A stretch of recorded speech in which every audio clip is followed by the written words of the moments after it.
வணக்கம். நியூஸ் ஃபர்ஸ்டின் உலக முக்கிய செய்திகள். முதலில் தலைப்புச் செய்திகள். நடுக்கடலில் கடும் பதற்றம். ஈரானின் பாரிய கப்பலை சராமரியாக தாக்கிய அமெரிக்கா. ஹார்முஸ் நீரிணை திறப்பு ஈரானிடம் சீனா முன்வைத்துள்ள கோரிக்கை. ஈரான் போரின் முடிவு. ட்ரம்ப் வெளியிட்டுள்ள புதிய அறிவிப்பு.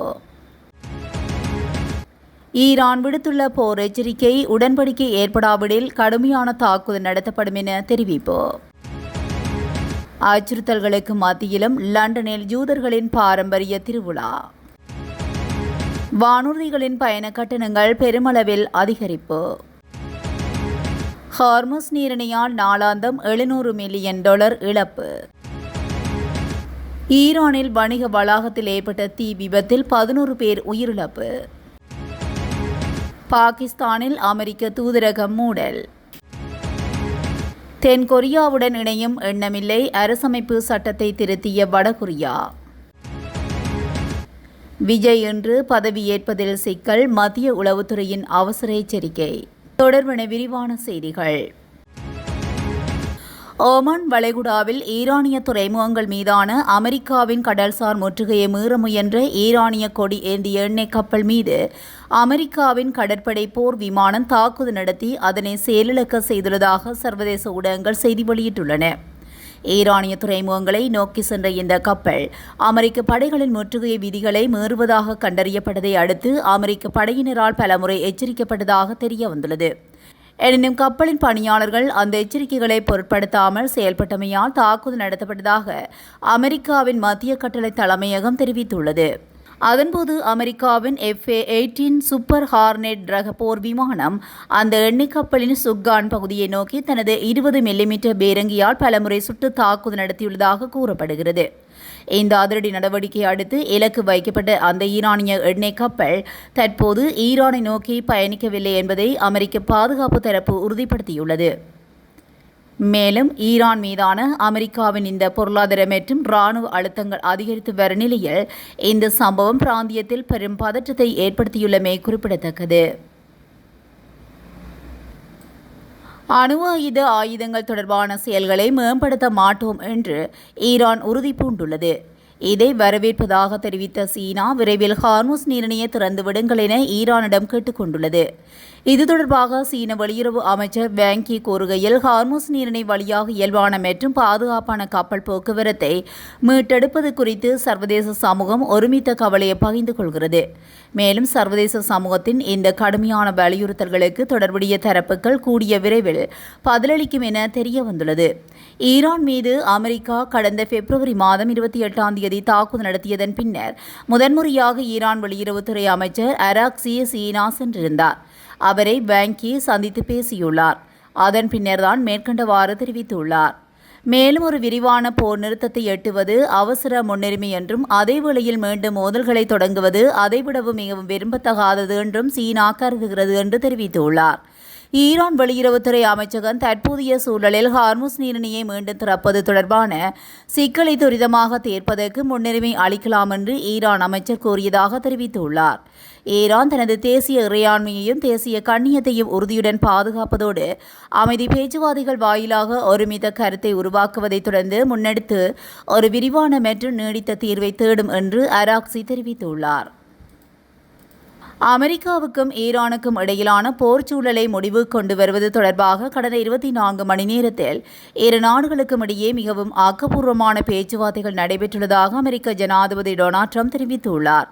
புதன்கிழமை ஓவல் அலுவலகத்தில் செய்தியாளர்களிடம் பேசிய அவர், அமெரிக்காவின் முன்மொழிவுகளுக்கு பதிலளிக்க ஈரானுக்கு எவ்வித காலக்கெடுவும் விதிக்கப்படவில்லை என்றும் பேச்சுவார்த்தைகள் தற்போது சரியான திசையில் சென்று கொண்டிருப்பதாகவும் குறிப்பிட்டுள்ளார்.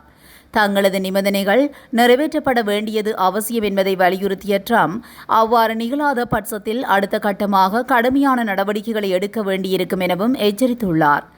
எவ்வாறாயினும் ஈரான் தரப்பு தற்போது ஒரு உடன்படிக்கைக்கு வர விரும்புவதாகவும் விரைவில் சுமூகமான தீர்வு எட்டப்பட வாய்ப்புள்ளதாகவும் அவர் நம்பிக்கை வெளியிட்டுள்ளார். முக்கியமாக ஈரான் அணு ஆயுதங்களை வைத்திருக்கக் கூடாது என்ற அமெரிக்காவின் முதன்மை கோரிக்கையை அந்த நாடு ஏற்றுக்கொண்டுள்ளதாக ட்ரம்ப் மீண்டும் தெரிவித்துள்ளார். எனினும் ஈரானிய தரப்பிலிருந்து இணக்கமான முடிவுகள் எட்டப்பட்டுள்ளதா என்பது குறித்து அதிகாரப்பூர்வமான தகவல்கள் இதுவரை வெளியாகவில்லை என்பதும் குறிப்பிடத்தக்கது. ஈரானுடனான அமைதி பேச்சுவார்த்தையில் இறுதி உடன்பாடு எட்டப்படாவிட்டால் போர் நிறுத்தத்துக்கு முந்தைய காலத்தை விட பல மடங்கு தீவிரமான குண்டுவீச்சு தாக்குதலை அமெரிக்கா நடத்தும் என்று ஜனாதிபதி டொனால்ட் ட்ரம்ப் பகிரங்க எச்சரிக்கை விடுத்துள்ளார். ஹார்முஸ் நீரிணையை திறப்பதற்காக மேற்கொள்ளப்பட்டு வந்த ப்ரொஜெக்ட் ஃப்ரீடம் என்ற அமெரிக்க இராணுவ நடவடிக்கை தற்போது தற்காலிகமாக நிறுத்தப்பட்டுள்ளது. ஈரானிய பிரதிநிதிகளுடன் மேற்கொள்ளப்பட்டு வரும் பேச்சுவார்த்தையில் நல்ல முன்னேற்றம் ஏற்பட்டுள்ளதால் ஒப்பந்தத்தை இறுதி செய்ய எதுவாக இந்த சிறிய இடைவேளை வழங்கப்பட்டுள்ளதாக அவர் குறிப்பிட்டுள்ளார். இந்த ஒப்பந்தத்துக்கு ஈரான் ஒப்புக்கொண்டால் எபிக் ஃபியூரி என்று அழைக்கப்படும் அமெரிக்காவின் தாக்குதல் நடவடிக்கைகள் முடிவுக்கு வரும் என்றும் அதன் பின்னர் ஹார்முஸ் நீரிணை ஈரான் உள்ளிட்ட அனைத்து நாடுகளின் போக்குவரத்துக்கும் திறந்து விடப்படும் என்றும் ட்ரம்ப் உறுதியளித்துள்ளார். ஆனால் ஈரான் இந்த வாய்ப்பை பயன்படுத்த தவறினால் முன்னெப்போதும் இல்லாத வகையில் மிக கடுமையான மற்றும் தீவிரமான வான்வழி தாக்குதலை சந்திக்க நேரிடும் என்று அவர் தனது ட்ரூத் சோசியல் தளத்தில் பதிவிட்டுள்ளார். பாகிஸ்தான் உள்ளிட்ட நாடுகளின் கோரிக்கையை ஏற்று இந்த இராணுவ நடவடிக்கை தற்காலிகமாக நிறுத்தி வைக்கப்பட்டுள்ளதாக தெரிய வந்துள்ளது. இதேவேளை லெபனானில் அறிவிக்கப்பட்ட போர் நிறுத்தம் என்பது வெறும் காகித அளவிலான ஒன்றாகவே நீடிக்கிறது. தெற்கு லெபனான் மற்றும் பெக்கா பள்ளத்தாக்கு பகுதிகளில் இஸ்ரேலிய படைகள் தங்களது வான்வழி தாக்குதலை விரிவுபடுத்தியுள்ளன. இதற்கு பதிலடியாக ஹெஸ்புல்லா அமைப்பினரும் ஏவுகணைகள் மற்றும் ட்ரோன்கள் மூலம் இஸ்ரேலிய படைகளை தாக்கி வருகின்றனர். இதனால் மத்திய கிழக்கு பகுதியில் ராஜேந்திர ரீதியான பேச்சுவார்த்தைகள் ஒருபுறம் நடந்தாலும் களத்தில் போர் பதற்றம் குறையாமல் தொடர்ந்தும் அதிகரித்து வருவது உலக நாடுகளிடையே பெருங்கவலையை ஏற்படுத்தியுள்ளது. லண்டனில் கடந்த சில வாரங்களாக யூதர்களுக்கு எதிராக தொடர்ச்சியான தாக்குதல்கள் நடத்தப்பட்டு வரும் சூழலில் ஆயிரக்கணக்கான பிரித்தானிய யூதர்கள் வடக்கு லண்டனில் ஒன்று கூடி தங்களது பாரம்பரிய லாக் பி ஓமர் திருவிழாவை கொண்டாடியுள்ளனர். ஏப்ரல் 29 அன்று 2 யூத ஆண்கள் வீதியில் வைத்து குத்தப்பட்ட சம்பவமும் மார்ச் மாதம் முதல் யூத வழிபாட்டு தலங்கள் மற்றும் நிறுவனங்கள் மீது நடத்தப்பட்ட தீ வைப்பு சம்பவங்களும் சமூகத்தினரிடையே பெரும் அச்சத்தை ஏற்படுத்தியிருந்த நிலையில் இந்த கொண்டாட்டம் நடைபெற்றுள்ளது. ஸ்டாம்போர்ட் ஹில் பகுதியில் நடைபெற்ற இந்த விழாவில் நூற்றுக்கணக்கான ஆண்கள் பாரம்பரிய உடையில் ஒன்று கூடிய தீயை சுற்றி நடனமாடியும் பிரார்த்தனைகளில் ஈடுபட்டும் தங்களது ஒற்றுமையை வெளிப்படுத்தினர். இவர்களுடன் ஏராளமான பெண்கள் மற்றும் குழந்தைகளும் கலந்து கொண்டனர். சமீபத்திய வன்முறை சம்பவங்களை கருத்தில் கொண்டு விழா நடைபெறும் இடத்தை சுற்றிலும் பலத்த போலீஸ் பாதுகாப்பு போடப்பட்டிருந்தது. யூதர்களின் பாரம்பரிய கருப்பு நிற உடைகளும் மத்தியில் பாதுகாப்பு பணியில் ஈடுபட்டிருந்த காவல்துறையினரின் மஞ்சள் நிற உடைகள் தனித்து தெரிந்தன. இந்த ஆண்டு திருவிழா மற்ற ஆண்டுகளை விட சற்று மாறுபட்டதாக அமைந்திருந்ததொன்றும் இது ஒரு கொண்டாட்டமாக மட்டுமல்லாமல் சவாலான காலகட்டங்களில் சமூகத்தின் ஒற்றுமையை நிலைநாட்டும் ஒரு தருணமாக பார்க்கப்பட்டுள்ளது. ஹார்முஸ் நீரிணை முடக்கம் காரணமாக அதிகரித்து வரும் எரிபொருள் செலவினங்களால் தற்போது சேவையில் உள்ள வானூர்திகளின் பயண கட்டணங்கள் வழக்கத்தை விட மிக அதிக அளவில் காணப்படுகின்றது. அமெரிக்கா மற்றும் ஈரானுக்கு இடையிலான முறுகலால் ஹார்முஸ் நீரிணை முடக்கம் 10வது வாரத்தை நெருங்கி வரும் நிலையில் உயர்ந்த மசகு எண்ணெய் விலையானது உலகளாவிய வானூர்தி பயணத்துறையில் கடுமையான தாக்கத்தை ஏற்படுத்தி வருகிறது. வானூர்தி எரிபொருள் விலையானது பிப்ரவரி மாத இறுதியில் அமெரிக்காவும் இஸ்ரேலும் ஈரானுக்கு எதிரான போரை தொடங்கியதிலிருந்து 80%க்கும் அதிகமாக உயர்ந்துள்ளது. வானூர்தி எரிபொருள் விலை உயர்வு காரணமாக வானூர்தி நிறுவனங்கள் கட்டணங்களை உயர்த்தவும் பயணங்களின் எண்ணிக்கையை குறைக்கவும் அல்லது இரண்டையும் செயல்படுத்தவும் நிர்பந்திக்கப்பட்டன. சிரியம் என்ற வானூர்தி போக்குவரத்து பகுப்பாய்வு நிறுவனத்தின் தரவுகளின்படி அமெரிக்கா, சீனா, ஜப்பான், ஆஸ்திரேலியா மற்றும் ஐரோப்பாவின் பெரும்பகுதி உள்ளிட்ட பல்வேறு சந்தைகளில் ஜூன் 1 முதல் செப்டம்பர் 30 வரையிலான காலப்பகுதியில் 9.3 மில்லியன் இருக்கைகள் குறைக்கப்பட்டுள்ளதாக செய்திகள் தெரிவிக்கின்றன. மத்திய கிழக்கு நாடுகளில் துபாய் மற்றும் தோகா போன்ற முக்கிய வானூர்தி நிலையங்களுக்கு அருகிலுள்ள வான்வெளி பகுதிகள் பாதிக்கப்பட்டுள்ளதால் பெரிய அளவிலான இருக்கைகள் குறைப்புகள் செய்யப்பட்டுள்ளன. கட்டார் ஏர்வேஸ் மட்டும் ஜூன் முதல் அக்டோபர் வரையிலான காலப்பகுதியில் 2 மில்லியன் இருக்கைகளுக்கு இணையான வானூர்திகளை ரத்து செய்துள்ளமை குறிப்பிடத்தக்கது. ஹார்முஸ் நீரிணையில் நீடிக்கும் இடையூறு காரணமாக வளைகுடா ஒத்துழைப்பு அமைப்பு நாடுகள் நாளாந்தம் சுமார் $700 மில்லியன் வரை எண்ணெய் வருமானத்தை இழந்து வருவதாக கோல்ட்மேன் சாக்ஸ் நிறுவனம் எச்சரித்துள்ளது. சவுதி அரேபியா, ஐக்கிய அரபு அமீரகம் மற்றும் கத்தார் போன்ற நாடுகள் பெருமளவு நிதி மற்றும் எண்ணெய் கையிருப்புகளை கொண்டிருந்தாலும் ஏற்றுமதி முடக்கத்தால் ஏற்படும் தாக்கம் பொருளாதாரத்தில் கடுமையான தாக்கத்தை ஏற்படுத்தி வருகிறது. உலகளாவிய எண்ணெய் தேவையில் 1/5 பகுதியை ஏற்றி செல்லும் இந்த முக்கிய வழிப்பாதை மூடப்பட்டிருப்பதால் வளைகுடா நாடுகள் நாளொன்றுக்கு சுமார் 700 மில்லியன் அமெரிக்க டாலர் இழப்பை சந்தித்து வருகின்றன. உலக சந்தையில் பிராண்ட் மசகு எண்ணெய் விலை பீப்பாய் ஒன்றுக்கு $126 தாண்டி செல்லும் நிலையில் இந்த பிரச்சினை வளைகுடா பிராந்தியத்தின் பொருளாதார நம்பகத்தன்மைக்கும் எரிசக்தி பாதுகாப்புக்கும் பெரும் சவாலாக மாறியுள்ளது. ஈரான் தலைநகர் தெஹ்ரான் மாகாணத்தில் உட்பட்ட அந்தியசி நகரில் அர்காவன் என்ற பல அடுக்குமாடி வணிக வளாகத்தில் இங்கு நூற்றுக்கணக்கான கடைகள் மற்றும் அலுவலகங்கள் செயல்பட்டு வருகின்றன. இந்த நிலையில் இந்த வளாகத்தில் மக்கள் கூட்டம் அதிகமாக இருந்த நேரத்தில் திடீரென ஒரு பகுதியில் தீப்பிடித்து எரிந்துள்ளது. அடுத்த சில நிமிடங்களில் தீ வேகமாக மற்ற பகுதிகளுக்கு பரவியுள்ளது. இதனால் வணிக வளாகம் முழுவதும் கரும்புகை சூழ்ந்து கடைகளுக்கு வந்திருந்த பொதுமக்கள் மற்றும் ஊழியர்கள் அலறி அடித்தபடி வெளியே ஓடியுள்ளனர்.